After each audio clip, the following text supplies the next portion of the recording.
was a teenager in Alabama, the youth minister at our church was part-time. She was kind of short, but she was strong-minded and didn't take to foolishness and much nonsense. Well, we loved her so much because we knew she loved us. She taught us, took us to camp, and provided all kinds of good opportunities for us to learn and express our faith.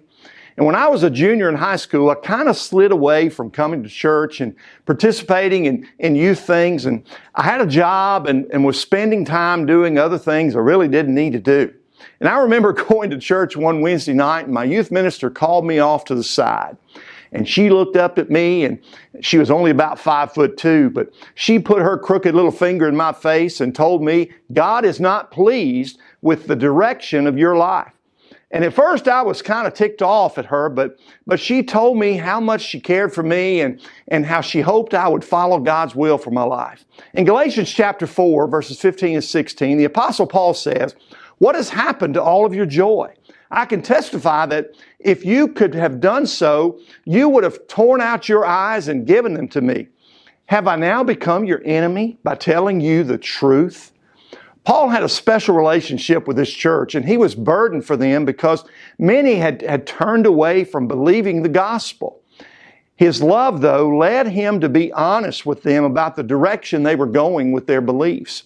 He was willing to tell them the truth. And it sounds like this didn't set too well with these believers, but Paul continues to love them. He says in verse 17, "Those people are zealous to win you over, but for no good. What they want is to alienate you from us so that you may be zealous for them."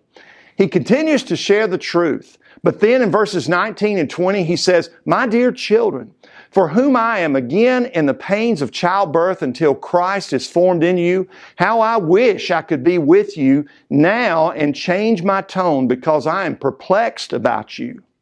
You know, we all have to be willing to accept the truth even when it may hurt. We need to free people to love us this way because it can serve to turn us back in the right direction when we're straying away. Responding to truth will often determine direction in life. And I'm thankful for those who are willing to confront me with truth because they loved me. Aren't you? Change begins in you.